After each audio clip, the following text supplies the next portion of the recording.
Twitter and Facebook. Give advice based on real knowledge and real insights and statistical analysis, and not just on hunches and what they did last week.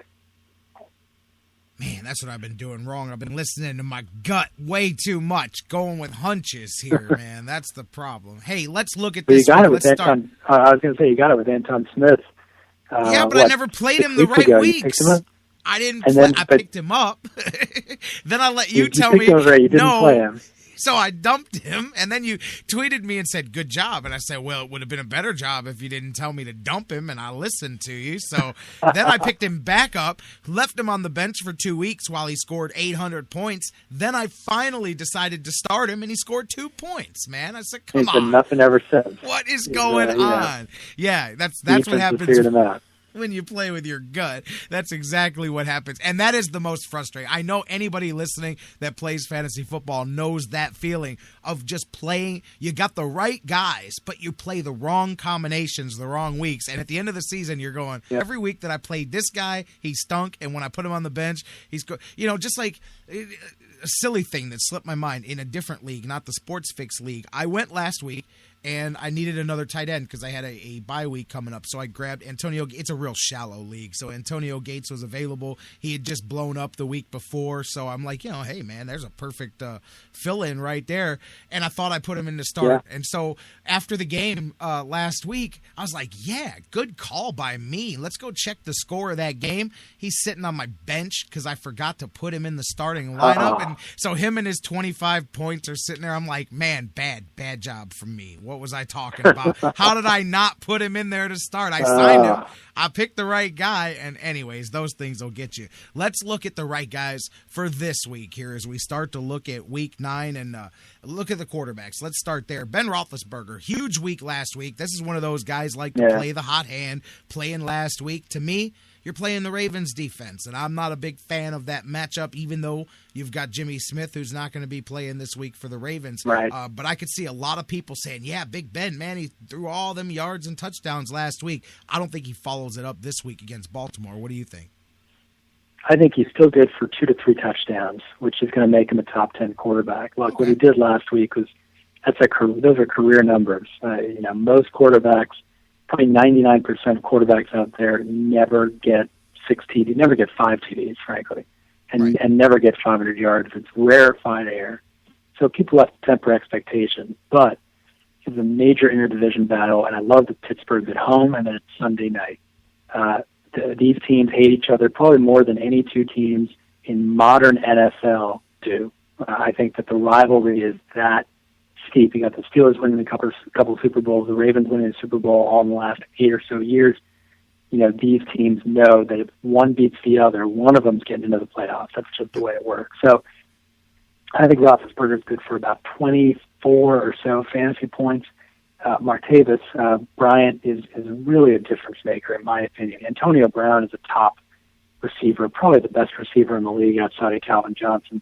And because Calvin's been shelved, Antonio Brown, he is probably the best receiver. J-Rock, that last preseason, everyone was ranking Antonio Brown in the 20s, and I came out and said he's going to be a top 8 receiver. I talked about it on my blog. He was a top 8 receiver. This year, I drafted him in the second round of my league, one of my leagues when I could, when he was available. In the second round, he was like the 4th receiver taken. I thought it was a steal at the time, and it's proven to be, especially in PPR leagues, which is the league I'm in. But Martavis Bryant makes the difference. He gives Ben Roethlisberger a lethal number 2 option that he hasn't had before, and that's why I'm high on him. Makes sense. And, plus, like I said, with Jimmy Smith being out, that's going to affect that defense a little bit there, too. I just know that's a pretty smash-mouth rivalry. I'll be interested to see if he does. I'm going to see what he does here this week. What are some sleeper quarterbacks this week? I'll tell you one that I'm circling if you're in a bye week or if you're looking for somebody, Alex Smith. I mean, the Jets have given up the most fantasy points to the other quarterback throughout this season. As a lot of people know, they're dysfunctional as hell. I think Alex Smith is not traditionally a big fantasy football favorite, but I think he can rack up some numbers here against this Jet squad. I had a choice this waiver season here this week to pick up either Alex Smith or Ryan Fitzpatrick. At the last minute, I moved Fitzpatrick up. And the reason is Alex Smith has not thrown a TD pass to a wide receiver this season. It is a very run-heavy offense. Alex Smith generally averages for his career about 1.5 TDs a game for his 100 or so games that he's been an NFL player. As bad as the Jets' defense is, I see the Chiefs pounding the ball down the Jets' throats. And Jets' run defense, very vaunted run defense, everyone's always talked about it this season. They've been awful. Like 3 of the last 4 weeks have been awful. And Jets' offense is a mess, and the Chiefs' defense is good enough to stop them. I see this game being out of hand by halftime, and I see the Chiefs just using Knile Davis and Jamal Charles to run it.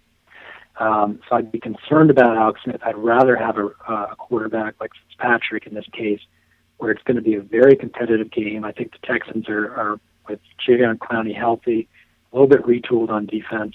I think that they're not necessarily going to be able to hold the Eagles in check, but they're going to be in a situation where they're going to need to throw, and it can't just be the Arian Foster show.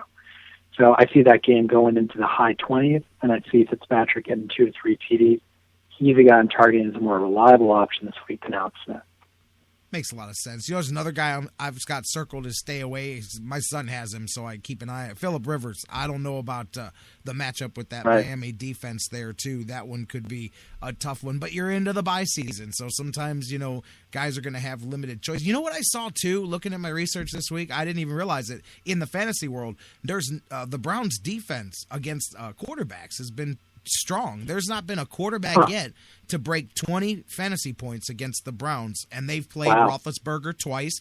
They played Joe Flacco. They played Breeze. So, I mean, obviously they also played, Locker and Whitehurst as well. But still, it's a good portfolio there. And now they play Mike Glennon. And, they should be able to keep the Buccaneers in check. So, you're right. They are a very sneaky defense, and I did not realize they were that good against quarterbacks. But the Browns are one of those defenses that if they could just get in my opinion, a more consistent running game, and I think Terrence West is the answer. I don't think Ben Tate is. I think that they can really control the clock, move the ball, and keep the ball out of the opponent's hands, and much more effectively maybe reduce the opponent's possessions by 1 possession per game, and that immediately gives the Browns defense an edge, because the more you can keep the ball out of your opponent's hands, the better chance you have to keep the score down, and the more pressure you're putting on the opponent to make bad decisions, hasty decisions to try to get back in the game. I agree. I think it's still another 2 or 3 weeks, I've said, before this offensive line gets used to each other and they start to run the ball just a little bit more like what they did at the beginning of the season. You're talking running backs. Let's get into that then. Give me a couple that you should definitely start or who you should sit here this week at the running back position. Well, I mentioned Jeremy Hill. Yep. Charles Sims is an interesting play. We talk about Cleveland going on the road against Cleveland. Charles Sims is back. Doug Martin hasn't done anything. Bobby Rainey hasn't done anything. They're going to give Charles Sims every opportunity. They've been shopping Doug Martin. The team's trying to trade him. There's every indication that Charles Sims will be the lead back at some point this season in Tampa Bay, and it could start as soon as this week. So I think Mike Sims is an interesting play, especially in a bye week. It's a very, I don't like to go with the obvious with I like to go with some of the deep plays. One of the deep plays is not so deep, but a healthy Jamal Charles, I still think Knile Davis gets you 10 fantasy points this week. I think Knile Davis is a must-start, at least a flex option, because I think that game will be enough of a blowout where Knile Davis will get about 10 to 12 touches, and that should be good for about 70 yards on a score. Deep pick. Marion Grice. Stephen Taylor, the number 2 guy in Arizona. You're saying who? Marion Grice? You're checking right now, right? J-Rock on there. Waiver wire. Is this guy available? Marion Grice. I've been targeting him for a little while. Stephen Taylor, who poached a couple touchdowns a couple weeks ago, is the number 2 guy behind Andre Ellington in Arizona. He's now out for 2 to 4 weeks. Marion Grice slides into the number 2 spot behind Andre Ellington. Ellington has been a little bit, not hurt, a little bit alien. And so Marion Grice has an opportunity to be somewhat productive at some point this season. I'm not saying it's going to happen this week. I don't want to go on record and say everyone's go out and pick up and start Marion Grice. But keep in mind that Ellington, he was limited in practice. They're probably resting him. He's clearly the number one guy in Arizona. Nothing's going to change that. But if Ellington goes down, this week, if for some reason he gets hurt, or for some reason leading up to the game against Dallas gets hurt, Marion Grice becomes a top 15, maybe even a top 10 start against Dallas. Grice is one of those guys, like when I said Denard Robinson back in week 2, was going to take over for Joby Gerhardt, and I wrote about it in Sports Illustrated. These are guys that no one's talking about. That's when people should start focusing on these guys. Jerick McKinnon, week 3, same thing. Everyone focus on these guys before your opponents do. So I'm saying that Marion Grice is one injury-prone running back away from being a 15 to 20 touch starter, in the same way that Alfred Blue has been one injury-prone running back away from being a 15 to 20 touch guy. Unfortunately for guys like us who have had Alfred Blue, Aaron Foster's had his best season in years. He looked fantastic. He looked a little bit hurt at times, but on the whole, he's been a workhorse. I don't think he can keep it up. I don't think Andre Ellington can keep it up. So it's targeting the backups. That's going to help you when you get to the fantasy playoffs. I mean, of course, because you advised me and we picked up Alfred Blue, so of course that would mean that for the first time in his life, Arian Foster's not going to get hurt. He's just going to be a beast, and he's just a coach, I don't even need a water break, man. I'm good, man. So that's right. Of course, that's what's going to happen this week. Hey, another guy some people ask questions about I would stay away from, Sproles coming back. A lot of people think he'll be back in the lineup for the Eagles here this week, but that's one that I would perhaps stay away from there. Even if he does get in there and play. There's a lot of options, as we've talked about over there, and I don't know about that one. But some people see him and go, hey, man, let's get Sproles back in the lineup. Yeah, I think you're spot on with that. I agree 100%. Any running back over 30, not just 30, but over 30, I have trouble trusting. I warned about Fred Jackson on my blog earlier this season. People were saying, should I trade for Fred Jackson? C.J. Spiller's been good but not great. I feel like I need a good number 2 running back. I'm saying don't go Fred Jackson. Darren Sproles got off to the hot start. I'm telling people don't believe it. This guy's not what he appears to be. Frank Gore, he has 3 very good games in his first 5 games. Worries me a lot. He's 31 years old. He's on the downside of his career. Last year I made a slightly wrong prediction about Frank Gore in the preseason, believing he would have a major regression. It didn't quite happen that way. He had a terrific year, but in the second half of the season, he started tanking, and his numbers showed it. And so people who held on to him lost out by the fantasy playoffs. This year, he has a career-low yards per carry of 4.1. He's never been that low, and he has 1 rushing TD. Carlos Hyde is a guy that people need to think up again. A lot of people thought about him in the preseason. I certainly did. I thought by now Carlos Hyde would be the main guy in San Francisco. He's not. However, I think the people who have Carlos Hyde would be smart to keep him, and those who don't would be smart to get him. He is a much better running back than Frank Gore at this stage of each of their careers. And I think the only reason San Francisco isn't making the change is because of Gore's consistency, durability. They believe that he's a guy who's gotten them this far. They believe that he still gives them that kind of consistency that they need out of the running back position. But I think that once they turn to Carlos Hyde, if it happens this year, they're not going to look back.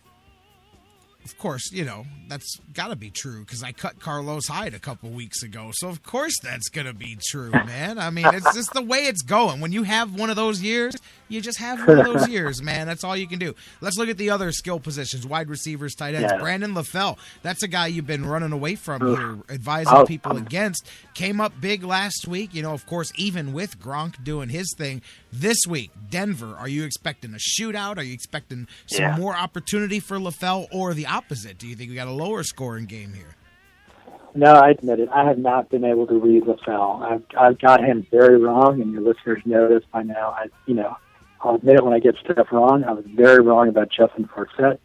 Not that you brought it up, and I'm going to bring it up, and I'm very wrong about Brandon LaFell. I remember LaFell from his Carolina days. He was the number 2 guy, opposite Steve Smith. LaFell never became the receiver that a lot of people hoped he would be. In New England, he's had a second career. It's been remarkable. And I continue, even last week, I was telling people, do not trust Brandon LaFell. And this week, for the first time, someone gave me an option, should I start this person or this person? And I admit it. I said, yeah, go with Brandon LaFell. I feel bad about it. I feel like he cannot possibly keep this up. He is a good receiver. I do not think he is a great